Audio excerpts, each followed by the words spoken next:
Les premières explications après le décès du policier guadeloupéen qui s'est donné la mort à Drancy. Sa famille souhaite se servir de cette histoire malheureuse pour attirer l'attention des élus locaux. Le reportage de nos confrères d'ATV Paris à venir. Et plus que quelques semaines avant l'ouverture de Ravine Chaude au Lamentin, Linda Kayarsi nous fera découvrir le nouveau visage du site qui avait fermé ses portes depuis une dizaine d'années. Une richesse encore trop méconnue en Guadeloupe. 10 000 pieds de pois d'Ongole seront plantés dans le Nord-Basse-Terre. Une opération financée par la communauté d'agglomération pour nourrir l'avenir. Le reportage et les images de Bénédicte Jourdier dans ce journal. Bonsoir et bienvenue à tous. C'est lundi que Manuel, le policier guadeloupéen de 25 ans qui s'est donné la mort à Drancy lundi dernier, sera porté en terre. Toujours dans les locaux de l'Institut médico-légal de Paris, le corps du jeune abîmien sera rapatrié samedi en Guadeloupe. Il sera enterré dans sa commune natale. Une étape éprouvante pour sa famille qui souhaite se servir de cette histoire malheureuse pour attirer l'attention des élus locaux. Mais je viens d'apprendre que le reportage n'est pas encore prêt. Nous reviendrons là-dessus dans un instant. Après un bras de fer avec le rectorat, les parents d'élèves de l'école maternelle Arlette Salomon de Saint-Claude ont réussi à obtenir l'annulation de la fermeture d'une classe. Ils espèrent faire de leur mobilisation un exemple, le reportage de Karen Diamin. Annoncé lors du conseil d'école tenu il y a un mois, la fermeture d'une classe de l'école Arlette Salomon de Saint-Claude avait suscité la grogne des parents d'élèves. On est tous dans le questionnement. Pourquoi Arlette Salomon? C'est une toute nouvelle école, enfin, elle a 5 ans, avec une infrastructure exceptionnelle quand même comme école. Donc on se pose beaucoup de questions, on se demande pourquoi. C'est la seule école, il faut savoir qu'il y avait 4 classes qui devaient être supprimées sur Saint-Claude. C'est la seule qui a été maintenue comme fermeture. Donc à partir de là, on a eu un questionnement, on a essayé de se mobiliser, on a fait les démarches sans aucune réponse. Accompagné par le FSU et à force de persévérance, mais surtout suite à l'évolution des effectifs de l'école, le comité des parents d'élèves a obtenu gain de cause. Hier après-midi, je reçois un courrier du recteur adressé donc au maire, comme quoi il annulait la fermeture de la classe sur l'école Arlette Salomon.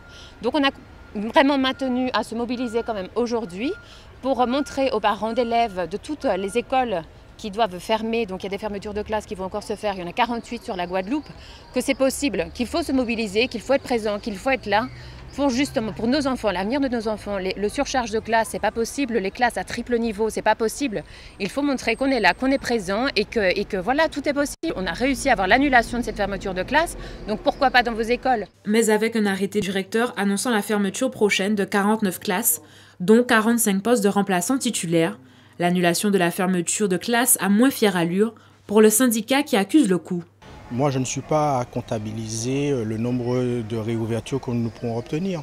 Mais ce qui est fondamental pour nous, c'est que nous savons pertinemment qu'au-delà de 24 élèves par classe, nous aurons des difficultés pour pouvoir justement assurer correctement l'enseignement dans les classes.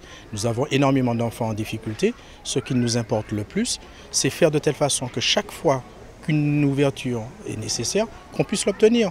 Je ne dis pas que peut-être dans certains établissements, nous sommes à des niveaux d'encadrement qui peuvent être corrects. Mais je sais aussi que les 49 fermetures de postes sont inadmissibles à ce jour. Lorsque je regarde dans d'autres départements, comme par exemple Amiens, il y a 1120 élèves de moins, ils obtiennent 110 postes. Nous qui avons peut-être 2000 élèves de moins estimés, nous aurions pu espérer une cinquantaine de postes. Aujourd'hui, c'est moins de 35 postes pour la Guadeloupe.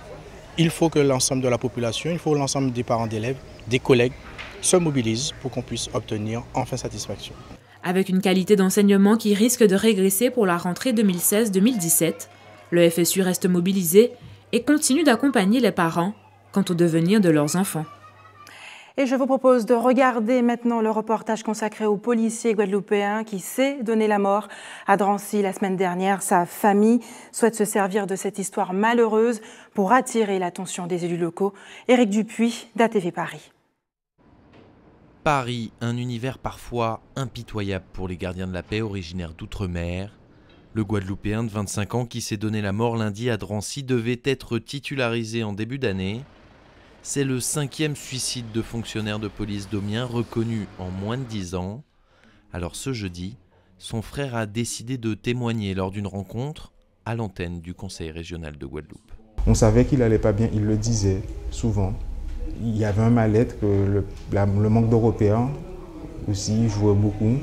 La désillusion, voilà, il voulait véritablement retourner auprès des siens, pouvoir être muté donc, auprès des siens. Maintenant, ce sont des procédures qui prennent des années et des années et des années, ce n'est pas normal.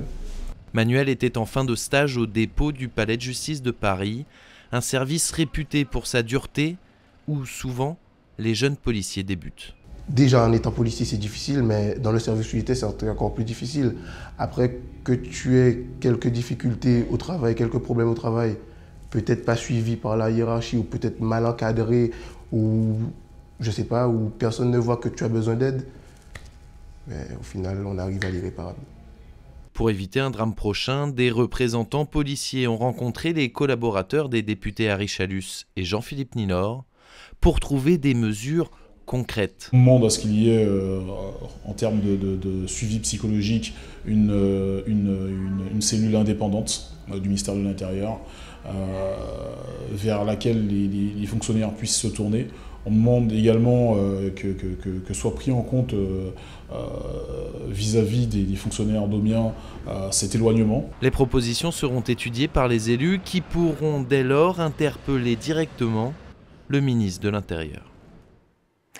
La grève des agents territoriaux de la collectivité territoriale de Martinique est montée d'un cran aujourd'hui. Au deuxième jour de mobilisation, la colère de l'intersyndicale ne faiblit pas et c'est toute la Martinique qui en fait les frais. Guy-Raphaël René d'ATV Martinique. Des bâtiments bloqués à l'instar de l'ancien centre administratif du Conseil général, plus d'établissements scolaires fermés par rapport à hier. Le mouvement des employés de la CTM est monté d'un cran au deuxième jour de grève. Nous faisons tout un série de services pour matin.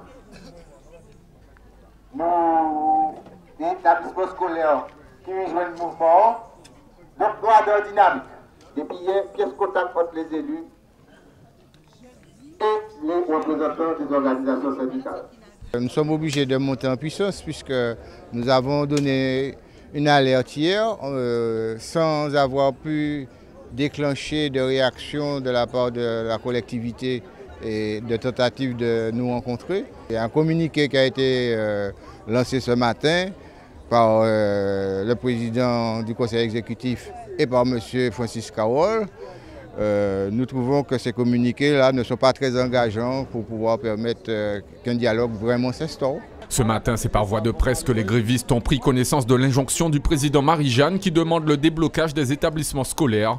Jusqu'ici, aucune rencontre n'a été fixée entre les deux parties depuis le début du mouvement. On ne peut pas dire que le président Marie-Jeanne ne veut pas les recevoir. Personnellement, je dis ce qui suit, que le président Marie-Jeanne ne peut pas tout faire. Il délègue. C'est ainsi qu'il nous a délégué, Mme Torpi et moi-même, et à 2 reprises, nous avons reçu des syndicats. Et nous leur avions dit que nous étions en train de faire une étude au cas par cas, et que lorsque ce travail serait finalisé, nous pourrions leur donner un certain nombre de réponses précises.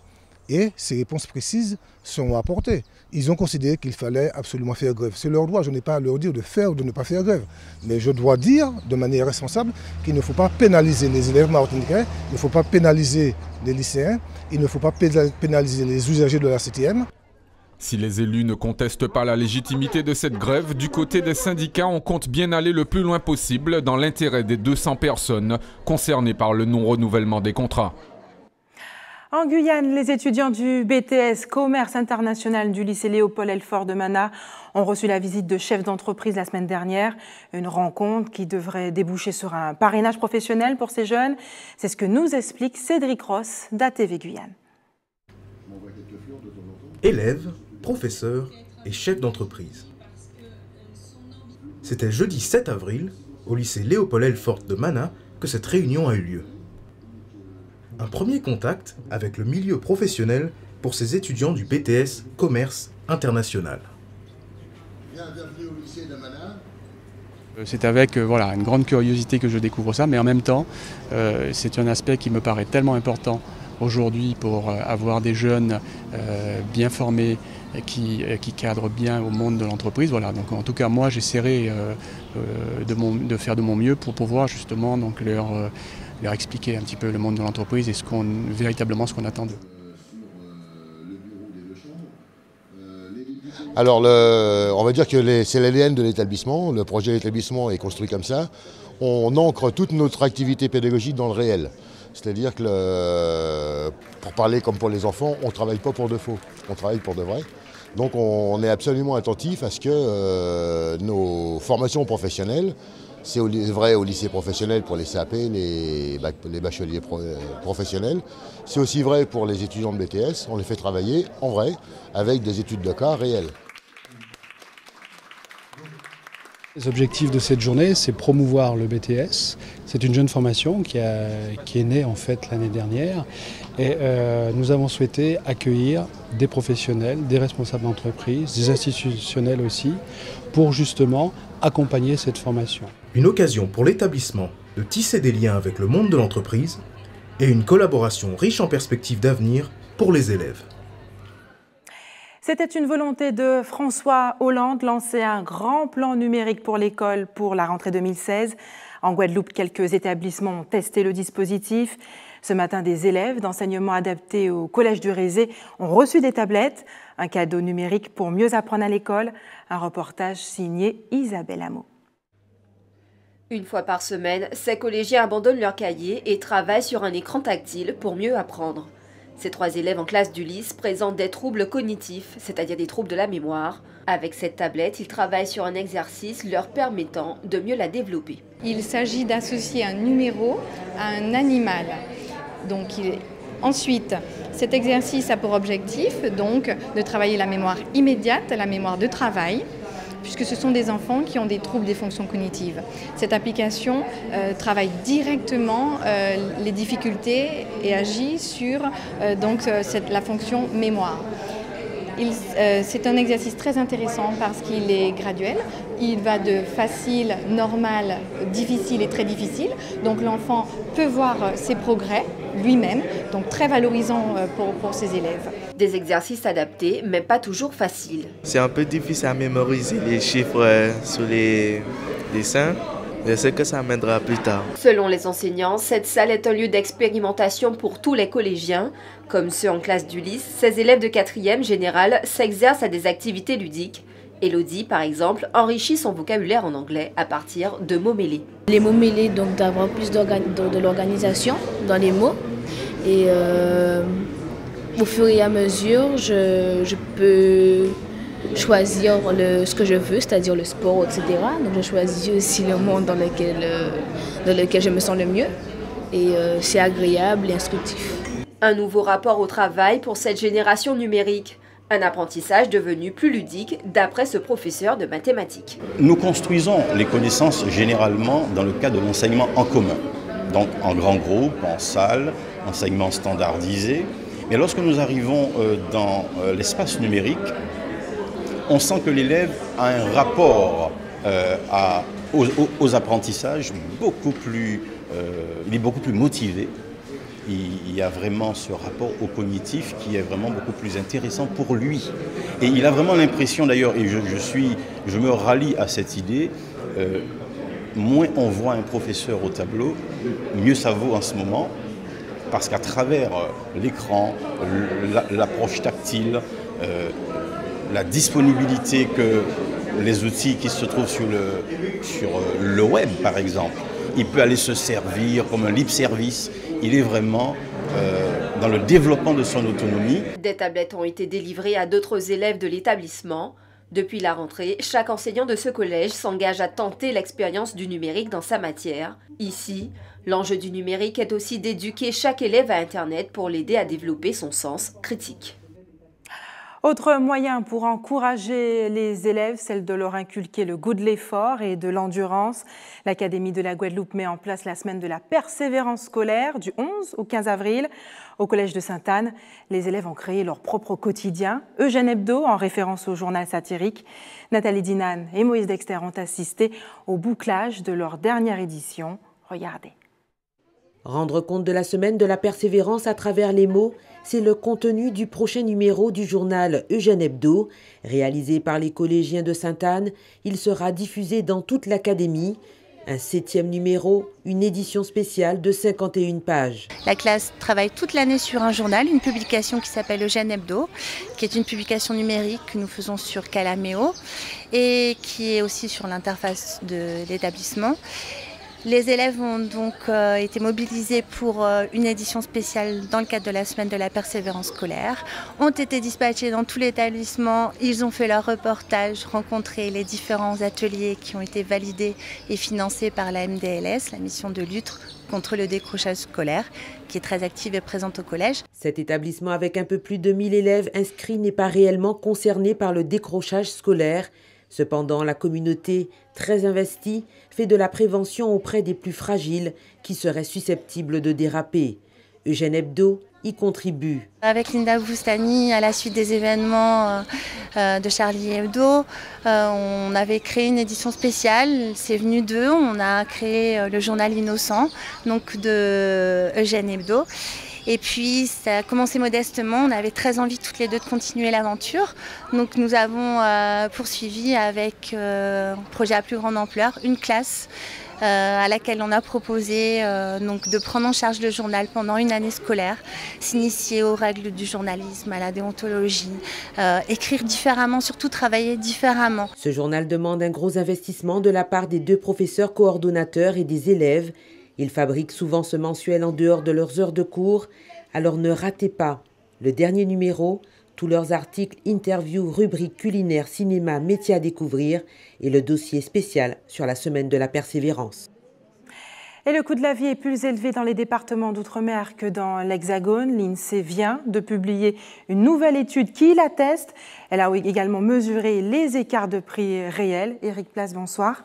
Bonsoir. Merci d'avoir accepté notre invitation. Vous êtes le responsable du service territorial de l'INSEE. Plus de 12% pour la Guadeloupe, la Martinique et la Guyane et 7% pour la Réunion. Comment expliquez-vous cet écart entre les DOM et l'Hexagone ?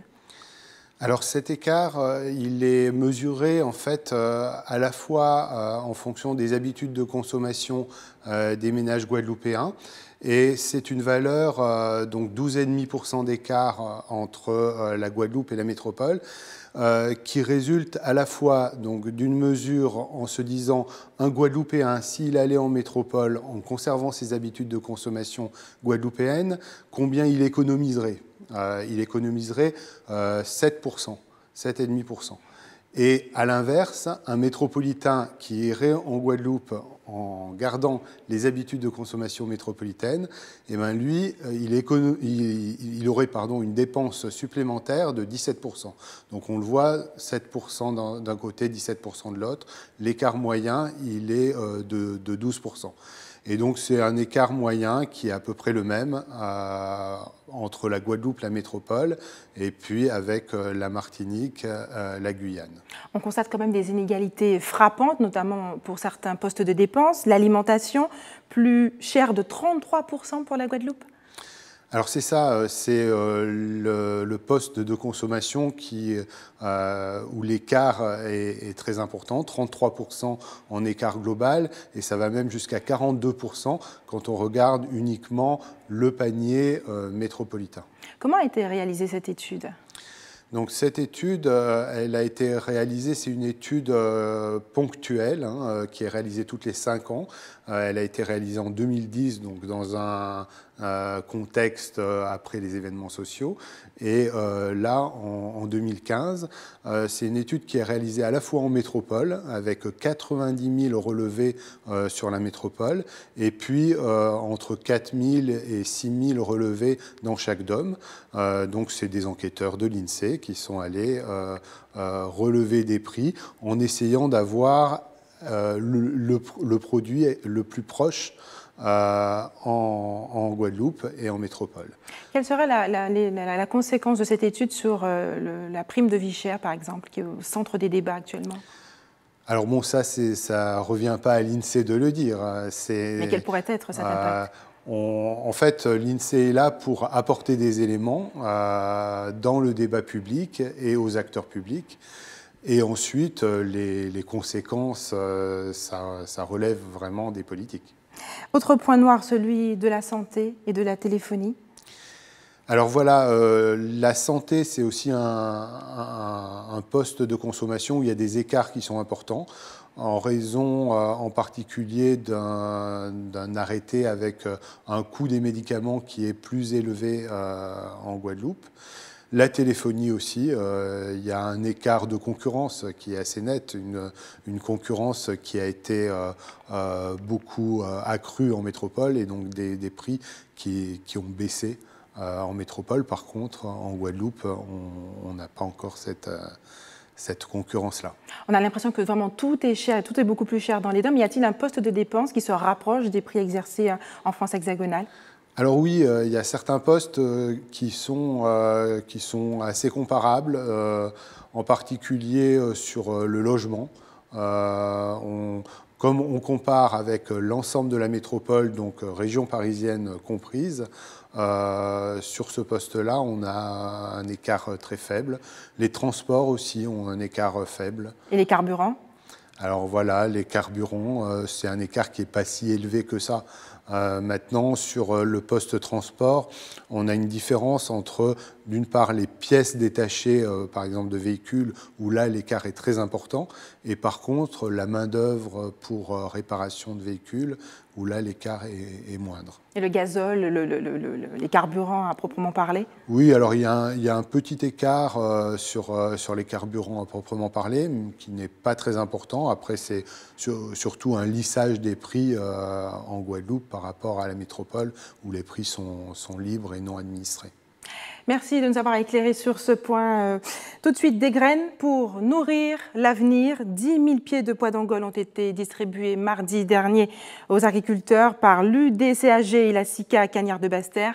Un projet financé par la communauté d'agglomération du Nord-Basse-Terre, le pois d'Angole, une légumineuse intéressante au niveau agronomique et alimentaire. Le reportage de Bénédicte Jourdier.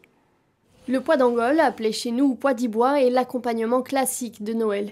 Une légumineuse qui est pourtant insuffisamment produite en Guadeloupe alors qu'elle possède de nombreux intérêts en termes de culture et d'alimentation humaine et animale. Les pois sont des ressources très riches en protéines. Pour le pois de bois, je crois que ça tourne entre 25 à 30% de protéines dans la biomasse du pois. C'est un peu moins que le soja, puisque le soja, bon, on a tendance à dire que c'est le champion du monde parce que c'est de l'ordre de 49% de protéines. Ceci dit, au-delà de ces aspects de quantité de protéines, ce qui est important, c'est la composition de la protéine, notamment les acides aminés. Donc voilà, on sait que c'est riche en protéines, mais on a besoin quand même de préciser un certain nombre de choses pour comprendre l'efficacité de son utilisation par l'homme et par l'animal. C'est ce qui a conduit l'INRA, en partenariat avec l'Institut caribéen et amazonien de l'élevage, à créer une unité mixte technologique pour mieux évaluer les ressources alimentaires animales tropicales dans ce contexte insulaire. Donc nous on est là plus pour la partie développement AICA, sur l'intérêt des légumineuses qui vont à la fois permettre d'enrichir le sol en azote, donc il y a cet intérêt en particulier, et puis un intérêt aussi alimentaire. Donc dans ce système-là ici, non seulement la biomasse produite sera beaucoup plus riche en protéines, mais en plus la graminée va profiter de l'azote apporté par la légumineuse. On va pouvoir mettre en place des schémas de conduite alimentaire pour que la ration soit équilibrée, de façon à ce que ça puisse être mis en place chez les éleveurs au quotidien. C'est un petit peu l'objet des études qu'on veut mener, à la fois sur la partie, on va dire, valeur agronomique et valeur zootechnique de ces ressources, mais aussi l'intérêt économique qu'elles peuvent représenter, puisque si on identifie un certain nombre de ressources qui sont d'intérêt pour nous localement, ça va permettre de diminuer la proportion d'ingrédients protéiques qu'on fait venir de l'extérieur, qui arrivent, tel que le soja par exemple, qui arrive par bateau de l'extérieur. Et le pois de bois n'est qu'un exemple, il existe une grande variété de pois très riches en protéines. Donc là par exemple on a le pois savon rouge, ok. Là on a un vigna, le niébé. Là, on a encore un vigna, le pois noir, que l'on connaît beaucoup en Haïti. En résumé, cultiver la légumineuse, c'est moins d'intrants chimiques, moins d'importations et plus de biodiversité dans les cultures. Et pour toutes ces raisons, l'ONU les a d'ailleurs mises à l'honneur en décrétant l'année 2016 l'année internationale des légumineuses. Restez avec nous. Dans un instant, vous découvrirez le nouveau visage de Ravin Chaude. Et puis autre ambiance, celle des champs de canne du Nord Grande Terre sur le site de Beauport, pays de la canne. Après 10 ans de fermeture, le site de Ravin Chaude est sur le point de rouvrir ses portes au public. Les travaux avancent à grands pas pour une inauguration prévue le 20 mai prochain. Visite guidée avec Linda Kayarsi. Ce matin à Ravin Chaude, les ouvriers s'activent pour livrer le chantier en temps et en heure. Si nous avons su le faire en 1 an et demi, c'est que ce n'était pas très compliqué que ça. C'est que ce dossier avait été mal conduit dès le départ. Nous l'avons dit, 18 millions d'euros, c'était irréaliste. Nous avons ramené ce dossier à 8 millions d'euros de façon à ce que la commune puisse apporter ses 20% de participation qui est obligatoire et de permettre aussi à la commune de pouvoir préfinancer les fonds européens. Installation sanitaire, nouveau système de pompage, la station thermale fait peau neuve. Cette pompe à chaleur fonctionne à partir de l'eau de source, donc de l'eau de source qui a une température idéale. Donc quand on n'a pas besoin de froid, qu'est-ce qui se passe? On utilise l'eau de source pour récupérer l'énergie pour produire du chaud. Quand on n'a pas besoin de chaud, on utilise l'eau de source pour récupérer l'énergie, bien sûr, au niveau de la PAC, pour pouvoir produire du froid. Voilà un peu le système, comment ça marche. Un système innovant pour alimenter 2 bassins désormais en mesure de recevoir de l'eau. Notamment par la création d'un jacuzzi dans le bassin du haut, avec des formes qui sont beaucoup plus digues, beaucoup plus ergonomiques, qui s'adaptent davantage à certains usages qui viendront ultérieurement, donc avec des rivières à contre-courant, avec des jets qui permettront aux gens de trouver des massages, de se faire masser au sein des bassins même. Et ensuite, on a un bassin qui est beaucoup plus performant en termes de recherche, de mise en forme, mais de façon sportive. Donc c'est le bassin du bas qui permettra de faire des longueurs, de nager. Reste à accomplir les finitions, le fleurissement, opération menée par plusieurs chantiers d'insertion, ainsi que des travaux d'aménagement, notamment la réfection des ponts qui mènent au centre aqualudique. La sécurité est une grosse inquiétude pour nous parce que les travaux qui étaient prévus n'avancent pas à ce niveau-là. Et on est un petit peu inquiet puisque normalement il était prévu que ce pont de Gédon soit refait et amélioré. Et l'entreprise Gadarcan a déjà le marché. Ils sont venus ici au mois de novembre pour faire les relevés topographiques et commencer les travaux.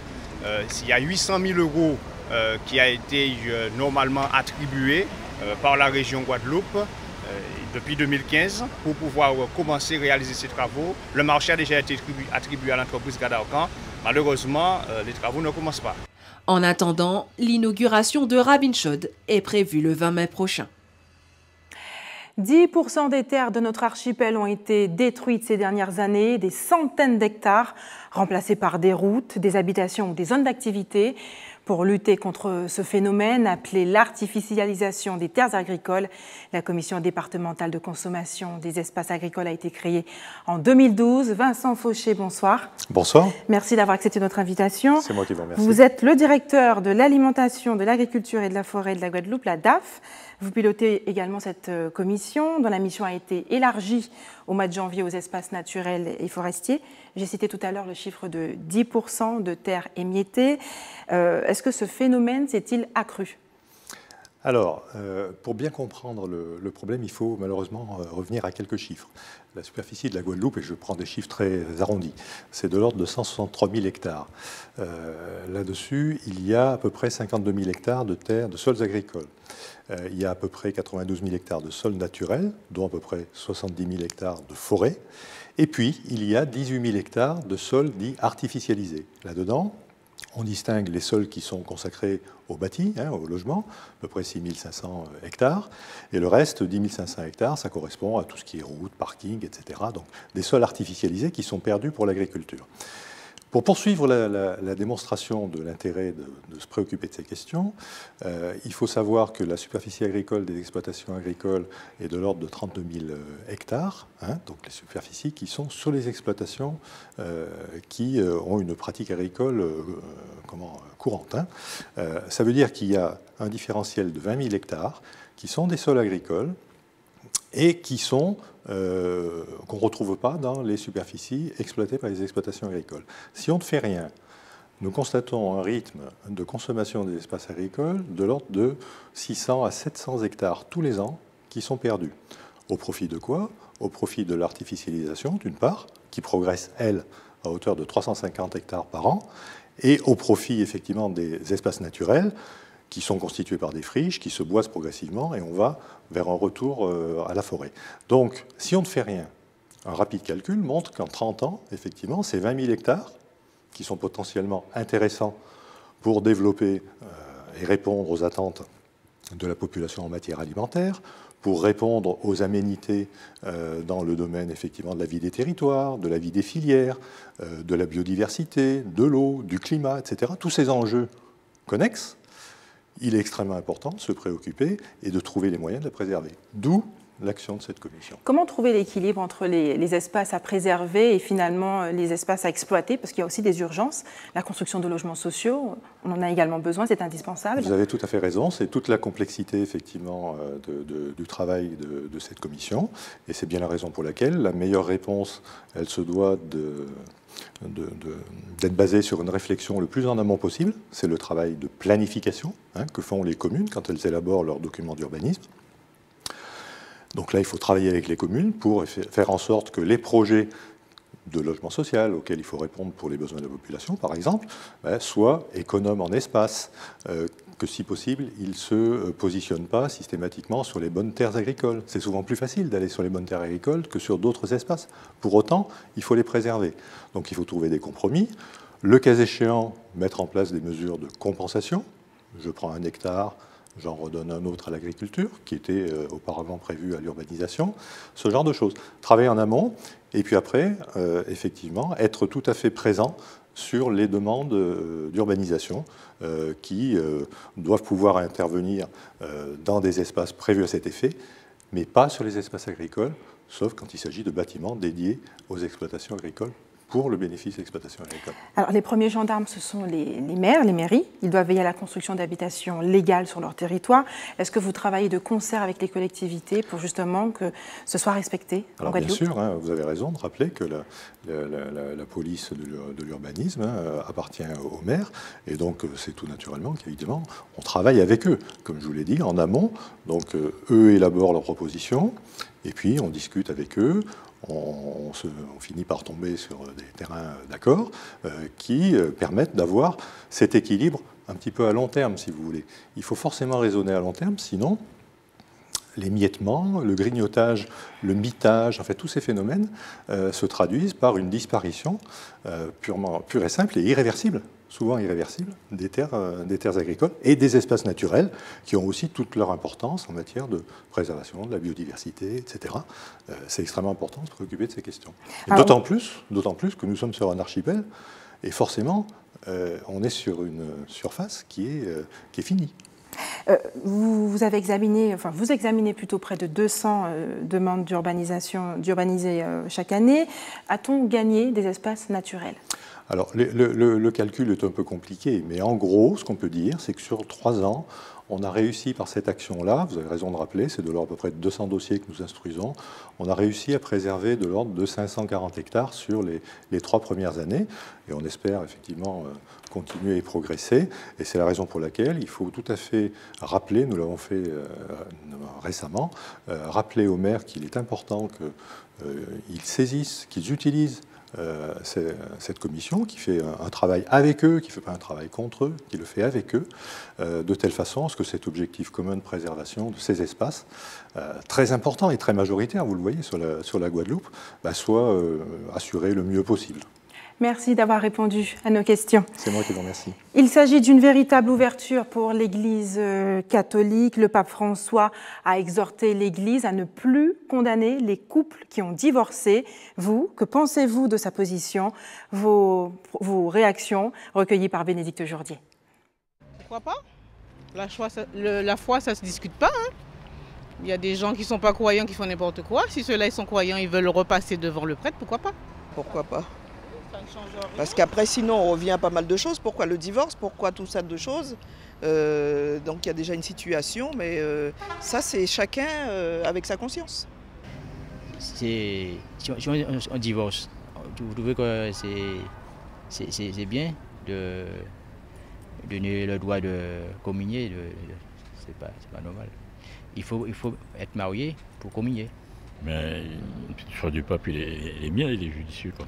Il est judicieux. Et bon, je pense qu'il a raison. La foi, c'est une affaire personnelle, c'est une relation personnelle avec Dieu. Et il ne faut pas confondre tout. Écoutez, la décision ne me gêne pas. Pourquoi ne pas les autoriser effectivement à communier de nouveau? Ça ne me gêne pas. Ce serait une juste reconnaissance. Je trouve que dans la pratique de la religion catholique, surtout pour ceux qui sont pratiquants et qui seraient dans la situation de divorcer, remarier ou non remarier pour communier à l'église, mais l'église, il n'y a pas de vérification. Donc c'est chacun qui est libre de pratiquer ou de communier ou de ne pas communier, c'est selon sa conscience. Et bon, finalement, le simple avis que j'ai, c'est pourquoi priver quelqu'un de partager sa foi au travers de la communion, même si il est divorcé. Je pense que ne faut pas rester psychorigide et ne pas permettre aux personnes divorcées de communier à l'église. Je trouve ça très positif qu'enfin les clergés deviennent un petit peu plus ouverts d'esprit et plus libéral. C'est quelque chose de très positif. Étant donné tout ce qu'on entend en plus de ça, ce qui se passe dans le clergé lui-même, eh ben enfin, liberté. Et les enfants de l'école maternelle Maryse-Pierre Justin Borel de Loisel au Gosier ont été sensibilisés à la sécurité routière à l'école. Des ateliers mis en place dans le cadre du temps d'activité périscolaire. On regarde le reportage de Karen Diam. Un jour de prévention, mais pas n'importe quelle prévention, la sécurité routière avant tout. Ils ont entre 3 et 6 ans et malgré leur jeune âge, ils passeront l'après-midi en compagnie de professionnels de la sécurité routière. On a eu un intervenant à SVP de la ville du Gosier également. Les enfants, on désigne, on stoppe et on laisse. Un intervenant policier également qui était présent pour expliquer un petit peu aux enfants les gestes à suivre quand ils sont sur la route et même conseiller aussi également les parents. Je leur ai demandé un petit peu où est-ce que ça s'asseyait dans la voiture des parents, si éventuellement dans la voiture ils attachaient la ceinture de sécurité, à vélo aussi ils mettaient leur casque, enfin des choses par rapport à leur âge, parce que ce sont des enfants de 3 à 4 ans, donc on ne peut pas trop quand même leur demander. On avait également aussi un intervenant moniteur d'auto-école qui a bien voulu participer avec nous.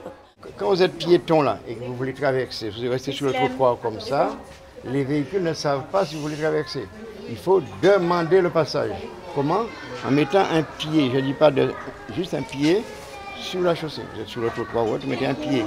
Alors pour mettre en pratique toutes ces recommandations, les élèves ont eu la possibilité de réaliser un parcours routier adapté à leur jeune âge. Est-ce que vous avez compris?